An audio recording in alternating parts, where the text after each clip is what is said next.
Bismillahirrahmanirrahim. Assalamualaikum warahmatullahi wabarakatuh.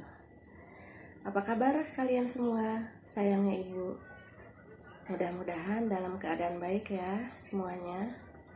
Salam sehat dan bahagia selalu untuk kita semua. Baik, sebelum memulai pembelajaran pada hari ini, agar ilmu yang kita dapat berkah dan manfaatnya, dan segala aktivitas kita selalu berada dalam ridhonya, mari kita awali pembelajaran ini dengan berdoa terlebih dahulu. Baik, untuk berdoa dimulai. Salam jumpa dengan pembelajaran komputer. Hari ini kita akan belajar tentang peralatan teknologi informasi dan komunikasi. Teknologi informasi dan komunikasi biasa disingkat dengan nama TIK atau TIK. Nah, selanjutnya apa itu TIK? Menurut sumber dari Wikipedia, TIK merupakan payung besar dan terminologi yang mencakup seluruh peralatan teknis untuk memproses dan menyampaikan informasi. TIK mencakup dua aspek, yaitu teknologi informasi dan teknologi komunikasi. Peralatan teknologi informasi adalah segala alat untuk mengolah dan menyajikan informasi. Peralatan teknologi komunikasi adalah segala alat yang berfungsi untuk memindahkan informasi dari satu tempat ke tempat yang lain. Mari kita simak contoh-contoh dari peralatan teknologi informasi. Yang pertama, mesin kasir. Kedua, kalkulator. Ketiga, ada laptop. Kemudian kamera digital, flash disk, dan radio. Mari kita simak contoh-contoh dan peralatan teknologi komunikasi. Yang pertama, faksmil. Kedua, telepon. Ketiga, handphone. Keempat, walkie-talkie. Kelima, email. Keenam, internet messenger. Ya, baik. Nah, selanjutnya kita akan membahas pengertian atau kegunaan beberapa peralatan teknologi informasi dan komunikasi. Peralatan teknologi informasi, cash register atau mesin kasir, alat yang digunakan untuk memperoleh informasi pembayaran di kasir. Kemudian ada kalkulator, alat yang digunakan untuk memperoleh informasi hasil perhitungan angka. Selanjutnya ada komputer, yaitu alat berupa hardware dan software yang digunakan untuk membantu manusia dalam mengolah data menjadi informasi dan menyimpannya untuk ditampilkan di lain waktu. Kemudian ada laptop atau notebook, peralatan yang fungsinya sama dengan komputer tetapi bentuknya praktis, dapat dilipat dan dibawa-bawa karena menggunakan bantuan baterai charger sehingga bisa digunakan tanpa menggunakan listrik. Selanjutnya ada kamera digital, peralatan yang digunakan untuk menyimpan gambar atau video dengan menggunakan metode penyimpanan secara digital. Kemudian MP3 player, peralatan yang dapat menyimpan data sekaligus dapat digunakan untuk memutar musik dan mendengarkan radio. Kemudian ada flash disk, media penyimpanan data yang berbentuk universal. Serial bus tetapi dapat menyimpan data dalam jumlah banyak. Kemudian ada televisi, peralatan teknologi yang digunakan untuk menyampaikan informasi dalam bentuk gambar bergerak atau video secara langsung.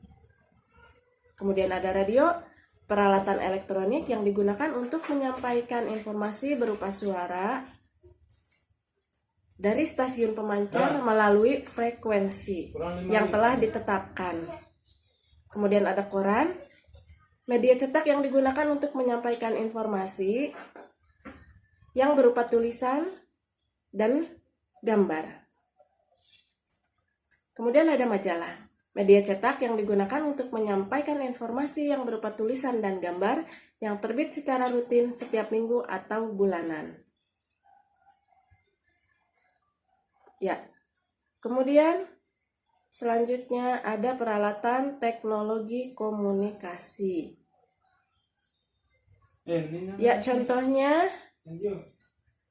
yang pertama adalah faksimil, peralatan komunikasi yang digunakan untuk mengirim tulisan kepada sesama alat tersebut melalui sambungan telepon. Kemudian ada walkie-talkie, peralatan komunikasi antara dua orang menggunakan pesawat khusus atau HT tanpa kabel menggunakan gelombang 11 meter atau 2 meter. Komunikasi alat ini tidak memerlukan biaya atau tarif, namun komunikasinya secara bergantian dan dapat didengarkan oleh orang lain pada gelombang yang sama. Untuk selanjutnya telepon. Telepon dibagi menjadi 3 macam. Yang pertama, fixed phone atau desk phone. Alat komunikasi yang berbentuk pesawat sambungan tekan nomor dengan menggunakan kabel yang sifatnya permanen, yang tidak bisa dipindah ke tempat yang tidak ada kabel jaringannya. Contoh jenis telepon ini adalah telepon yang dipakai di rumah-rumah atau kantor menggunakan kabel telkom. Kemudian yang kedua ada phone seluler, alat komunikasi tanpa kabel yang berupa pesawat seluler yang bentuknya cukup kecil, yang dapat dibawa pergi sampai keluar kota.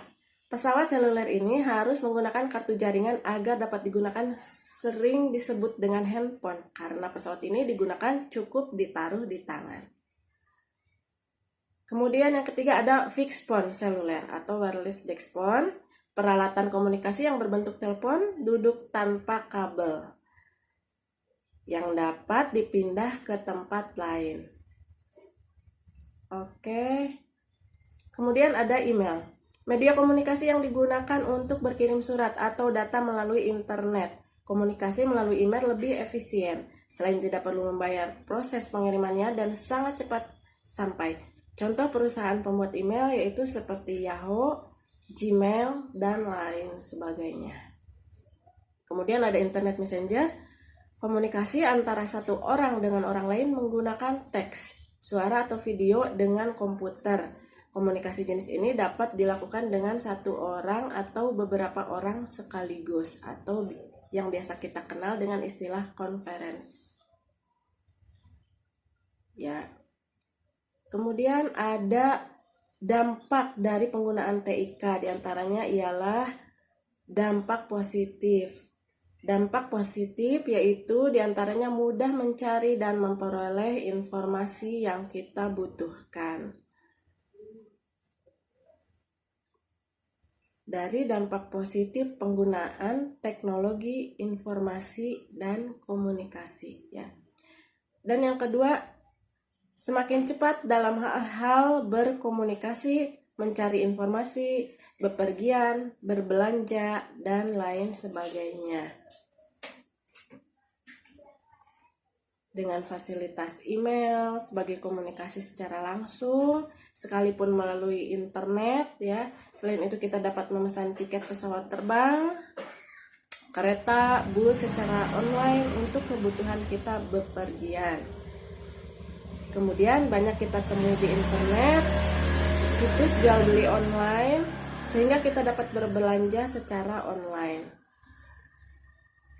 Oke, yang ketiga dapat menyelesaikan pekerjaan dengan semakin mudah, efisien, dan efektif. Kemudian Keempat, sebagai sarana mendapat hiburan dengan mudah. Contoh adanya game secara online. Ya. Kemudian di samping dampak positif, ada dampak negatif penggunaan TIK. Yang pertama, penyalahgunaan terhadap fungsinya, terutama di bidang komunikasi. Banyak terjadi pembobolan rekening atau kartu kredit, kemudian terjadi penipuan melalui telepon, SMS, dan internet. Kemudian mudahnya mengakses video pornografi yang tidak baik untuk anak-anak. Yang kedua, banyak beredar informasi uang. Di sosial media kita temui banyak berita yang memberitakan berita palsu atau berita yang direkayasa untuk kepentingan pribadi atau kelompok. Yang ketiga, anak meniru kekerasan dari games. Dan yang keempat, lupa kewajiban untuk belajar, beribadah, dan lain sebagainya. Baik, demikian tentang pembahasan teknologi informasi dan komunikasi yang membahas pengertian atau kegunaan beberapa peralatannya. Sekian dan terima kasih. Salam sehat, tetap semangat. Wassalamualaikum warahmatullahi wabarakatuh.